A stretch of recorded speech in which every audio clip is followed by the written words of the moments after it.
Hey, how you doing? Justin here to talk about your lesson 14 practice schedule. Now, again, I bang on about this now every time. It's really important that you're practicing things that you really enjoy. So feel free to change up your practice routine to make sure it's stuff that you dig. You can practice a little bit longer. You can practice a little bit shorter. You should be adapting your routine at this point. Making sure that you include on it things that you need to work on, things that you want to work on, ditching things that you're not interested in. That's okay at this point. Okay? After this end of grade 2, we start to get a little bit more specialized anyway. So try and think about the things that you really love doing. But I know a lot of you like following the program exactly, so here's what I would recommend. We start off with the 5 minutes song revision, repertoire revision. Again, as usual, you can pick whatever you like for that, one song or a couple of songs. You know, you're developing your repertoire. It's something that we talked about in this session, so maybe review that, review the goals, look at spending your 5 minutes on that. Then I'd recommend that you spend 3 minutes exploring the slash chords. So seeing what fingerings work for you, maybe look at some of those common chord movements. See, I'm sure you've encountered some in some songs already, so maybe have a look at that, explore alternative fingerings. Just exploring the idea of slash chords, getting familiar with them. Like I said, I'd recommend memorizing the ones that you need for songs specifically rather than trying to memorize them all, but definitely no harm in having a casual look through them all. Then I would recommend 2 minutes on playing blind exercise 1. Okay, so just real slow, careful practice, going through from one chord to the next, trying to feel your fingers to the right position, and then having a quick check to make sure it's right, then looking away again, changing to the next chord, make sure they're right, check it, and then another 2 minutes on exercise 2, which is playing songs blind, just trying to play a tune without looking at your hands at all, either hand, just looking away. If you can't do it, put a blindfold on or one of those sleep masks or something, whatever it takes so that you're not looking at your hands, okay? And then use exercise 2 to inform what things you need to work on in exercise 1. Particular chord changes, struggling with a particular thing, then pop it into exercise 1 and practice it nice and slowly and carefully. Then I would recommend that you've got 3 minutes on exploring thumb muting. So trying through the different chords and exploring the position of your hand, where your thumb sits, how hard or rather how lightly it has to touch the thicker string to mute it.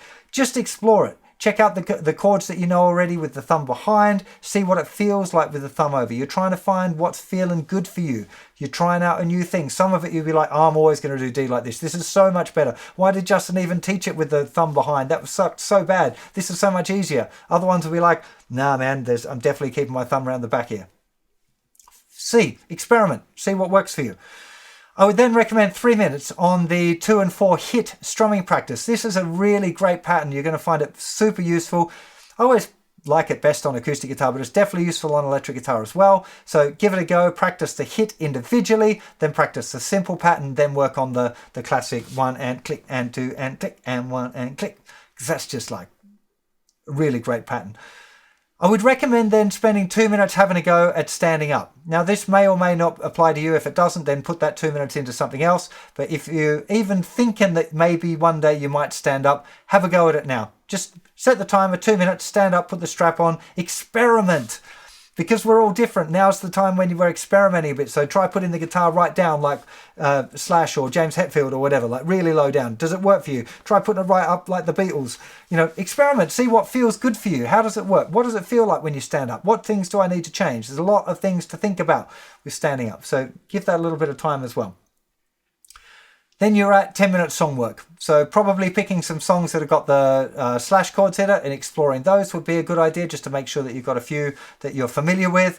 Maybe looking at some songs that you can use the thumb muting in as well. So it can be specific things, or it can just be now developing the repertoire. At this point, we're at the consolidation stage. So a little bit of what the repertoire you're practicing should be things that you want to fit in your repertoire goals. Now, there are 2 additional things that I'm adding to your practice schedule which push beyond the 30 minutes, and it's not something that you'll be doing every day. One of those is jamming. I'd really recommend you find somebody to have a jam with and then go and have a jam.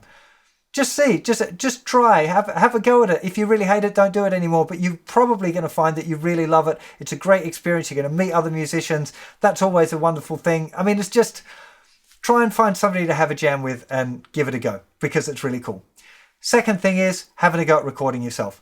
Again, this is not the kind of thing that you want to be doing every day, but what I'd recommend is that you say, have a Saturday afternoon off and spend 3 or 4 hours getting your head around GarageBand or Audacity. You know, just like figuring it out, plugging your interface in, checking how it works. Stuff always goes wrong. I'll be honest with you. It's like, even for me, I've had a recording studio for 30 years, and still, when I plug things in for the first time, something doesn't work, or I plugged it in wrong, or the cable's gone, or there's always little problems that you have to problem solve your way through, but you learn in the process and you have less as you go along. So definitely I would recommend doing some recording as well.